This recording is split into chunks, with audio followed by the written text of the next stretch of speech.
Yan naman yung kapatiran nyo. Pag tinawag na kapatid, sama-sama at totoo. We are one! We are one! We are one! We are one! We are one! We are one na ayaw sa waya. We are one na ayaw sa magnanakaw at mga sinungaling at abuso sa posisyon na pinahiram na temporary lamang sa kanila ng mamayang Pilipino. Hindi tayo dapat matakot sa kanila. Dahil tayo ang amo nila.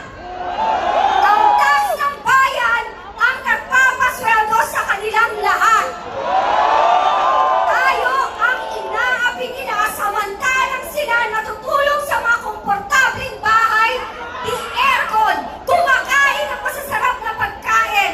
Pero ang mga ordinaryong mamamayang Pilipino, minimum wage earner, hirap na hirap. Magkano isang kilo ng bigas ngayon? 50, di ba?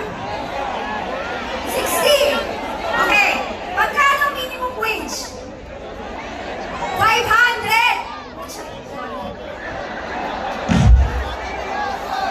Sorry guys. Alam ko bawal, pero hindi ka nakakapagpigil eh. So, 500, isipin mo wala pang 10 kilo ng bigas. Di ba? 635. 95. What's that say? 10 kilos. Sa isang kilo, ilan nakakakain? Di ba? Tatlo yung iba, di ba? Tatlo. Okay, tatlo lang daw. Minimum sa Pilipino, 4 sa isang pamilya. Nanay, tatay, 2 anak. Okay? So imagine ninyo, 1 kilo, 3. Kulang, di ba? Paano pa ang tubig? Pambayad sa tubig. Pambayad sa kuryente, mahal! Ano yung pambayad sa upa?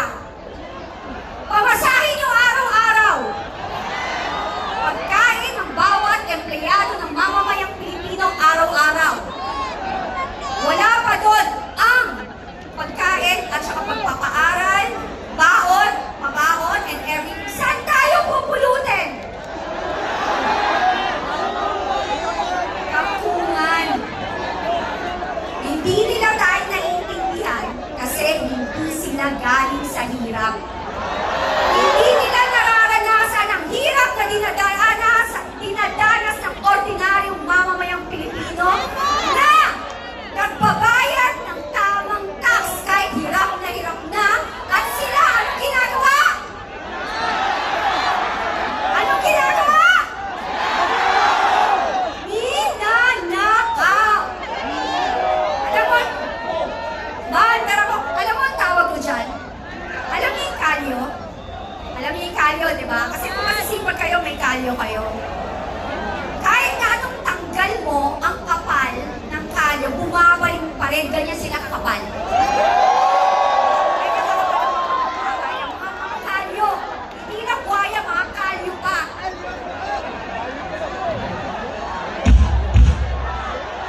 Kalyo.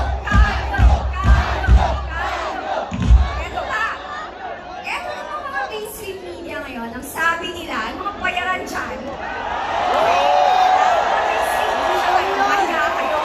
sabi nyo, wala nang tao at kukunti ang tao dito sa EDSA. Tungtungan kayo na sinungaling! Sinungaling kayo! Sa mga gumagawa ng issue sa rally dito ng INC sa EDSA, inggit kayo kasi hindi nyo kaya maintindihan. Hindi kayo sa personal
Punong, paulit-ulit ko to sinasabi, ang karma hindi mo alam saan tatama. Minsan, doon sa hindi mo inaasahan, sa anak mo, sa mahal mo sa buhay, o sa sarili mong kabuhayan.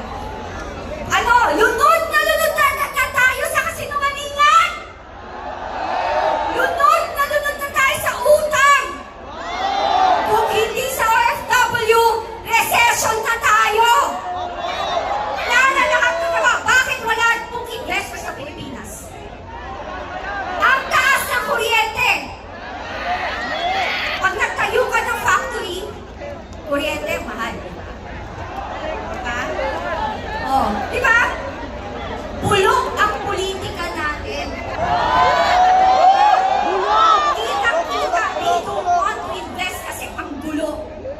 Tapos, eto mga mamamayang Pilipino dito, naninindigan, ginagawa kayo ng issue ng mga inggiterong kakampi ng mga pagkatao.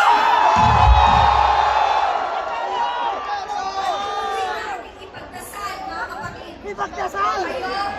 Kayo, kakapal na mukha niyo.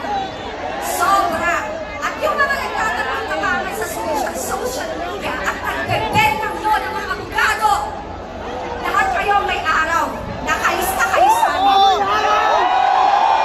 Nakakahiya kayo. Abogado man pa man kayong tinawag, pero binibenta nyo at lalo na ang mga legislator kuno. Hamon ko kay Ombudsman Boying Remulla. Bago mo kasuhan at ikulong ang mga gusto mong ikulong, unahin mo ang mastermind at sinasabi mo pinakamalala na magnanakaw sa kaban ng bayan na si Martin Romualdez. Siya ang unahin nyo. Dahil ang tagal nyo nang sinabi yung kaso niyan, pero hanggang ngayon hindi mabuo. Ano, Brad ba?